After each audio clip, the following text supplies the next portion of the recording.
You've probably spent an hour in traffic this month. Imagined flying over it instead. Well, Beta Air just finished proving that might actually happen sooner than you think.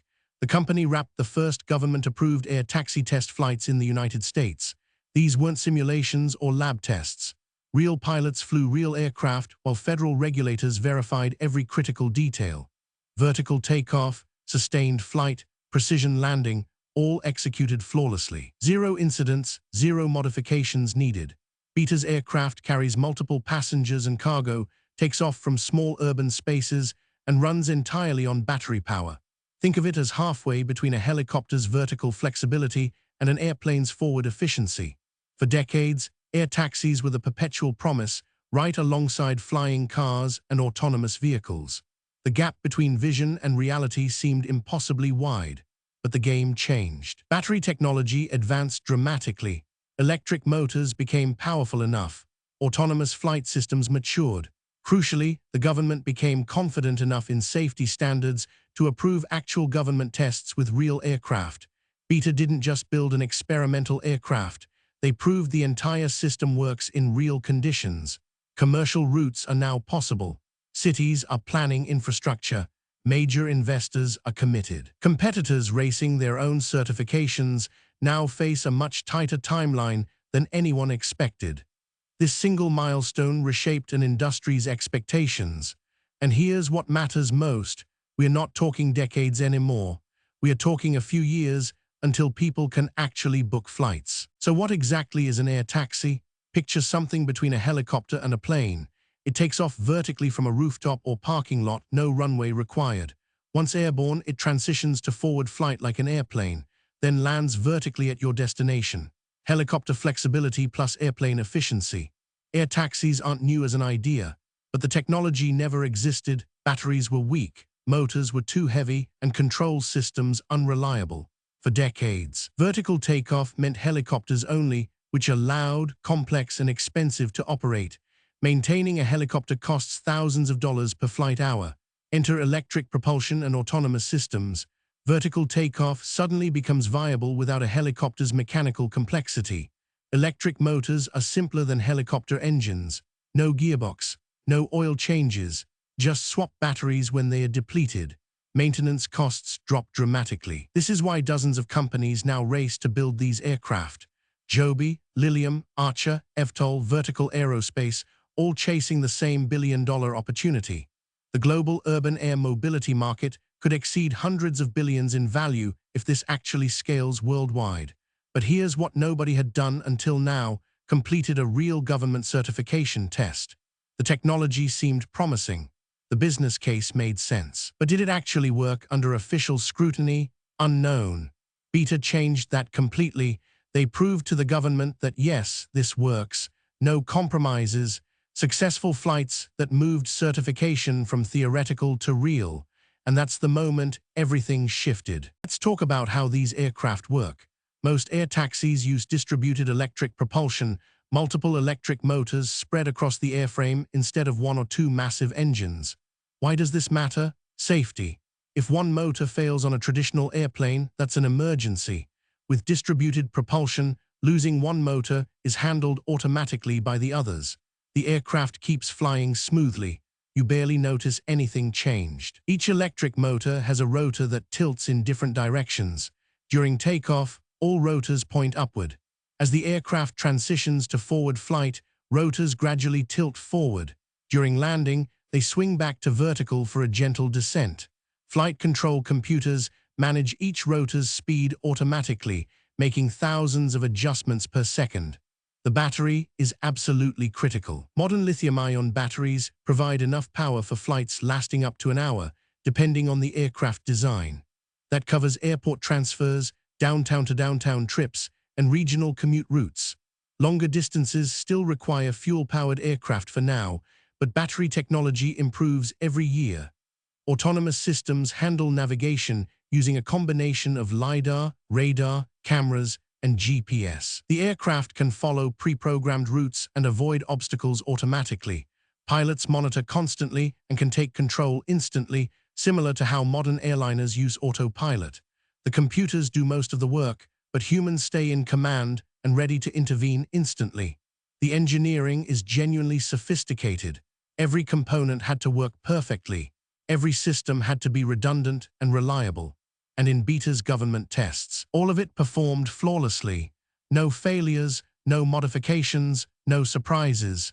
Theory became proven reality. So what did Beta's test flights actually look like?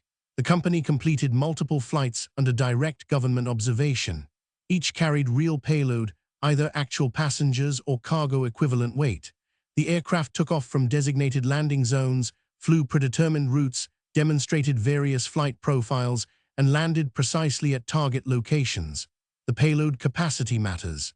Beta's aircraft carries 5 passengers plus cargo, roughly 1,200 pounds total. Compare that to a helicopter carrying 4 passengers. A helicopter costs significantly more to operate and is much louder. Battery-powered aircraft is quieter and far cheaper to maintain. Every operational metric favors electric over traditional helicopters. The flights demonstrated vertical takeoff, controlled acceleration, speed transitions, sustained hovering, and precision landing. Aircraft stayed stable through various conditions. Speed reached approximately 75 miles per hour during forward flight, slow enough to be safe, fast enough to be useful for real transportation. A 45-minute car trip from downtown to the airport becomes 15 minutes by air, including ground operations. Federal observers verified everything: control responses, battery performance, safety protocols, noise levels, obstacle avoidance in multiple scenarios, and landings in tight spaces. They tested normal operations and edge cases. The results were perfect: 0 incidents, 0 failures, 0 modifications needed. The aircraft performed exactly as designed. Engineers expected success. They built the system for success. But for federal regulators, this was genuine validation. It proved theories actually work in the real world. And that's the moment they had to admit something significant. The technology isn't the limiting factor anymore. Infrastructure and regulations are. The hardware works. Everything else is catching up. Beta isn't racing alone. Multiple companies compete for certification. Joby Aviation is most well known. Billions invested, Toyota partnership, extensive testing completed. Lilium uses a different design, jet-powered instead of distributed electric propulsion. Archer focuses on rapid certification and real deployment. eVTOL and Vertical Aerospace are also serious competitors with deep funding. Each company believes their approach is superior. Joby emphasizes speed and range. Lilium highlights efficiency through jet propulsion. Archer prioritizes getting to market fastest. They're all convinced their design will dominate the market and capture the earliest customer demand. Here's what Beta's success actually changes: the timeline and the certainty. Before these government tests, everyone predicted certification would take years, maybe early 2030s. Skeptics questioned whether electric propulsion could be reliable enough for passengers. Regulators weren't sure what safety standards should apply. The entire industry seemed perpetually stuck in the almost ready mode. Beta proved that narrative wrong. If one company successfully passes government tests now, others can too. The regulatory playbook exists. Competitors studying Beta can apply lessons to their programs. The path forward is visible. That means Joby's timeline might compress. Lilium might accelerate. Archer might deploy sooner than planned. Beta didn't just win certification. They accelerated the entire industry. That changes everything. One of these companies could have paying passengers within 2 or 3 years instead of 5 or 10. The race just became real. The competition changes from will this ever work to who gets there first. Now imagine what actually happens when these aircraft operate in cities. Cities redesign themselves around air taxi infrastructure. Rooftops become landing zones. Ground-level parking lots transition to takeoff pads. Buildings get air taxi terminals instead of just car drop-off zones. Traffic patterns completely change. The commuter impact is obvious. Someone sitting in 90 minutes of traffic to downtown suddenly has a 15-minute air taxi option. That's not replacing every car trip, many still drive. But for time-sensitive trips, air taxis become the default choice. Airport runs, rush hour commutes, business meetings across the city. The infrastructure impact is less obvious but bigger. Cities save money on road construction and maintenance. Fewer cars mean less asphalt damage, fewer repairs needed. Emergency response improves, ambulances bypass traffic by flying, police reach emergencies faster, fire services reach fires faster, response times shrink dramatically, lives get saved, urban sprawl gets reshaped. Currently, people live far away because of commute times. With instant air commutes, living 50 miles from downtown becomes feasible. That either concentrates development toward major hubs or spreads density more evenly. Economists disagree on which happens, but either way the city transforms. Noise matters. Air taxis are vastly quieter than helicopters. No special noise restrictions required. Neighborhoods might have dozens of daily air taxi flights without current helicopter complaints. Urban air transportation becomes viable for the first time.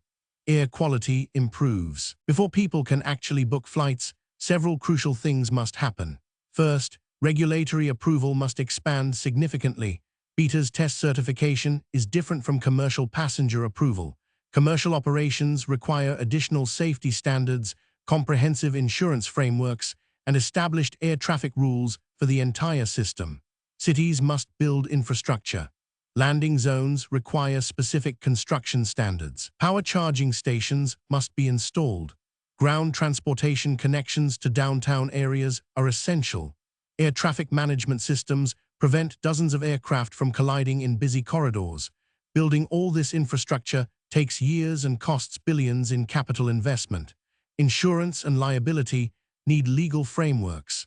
If an air taxi experiences engine failure and lands safely, who pays for landing damage? If it causes property damage during an emergency descent, who's responsible?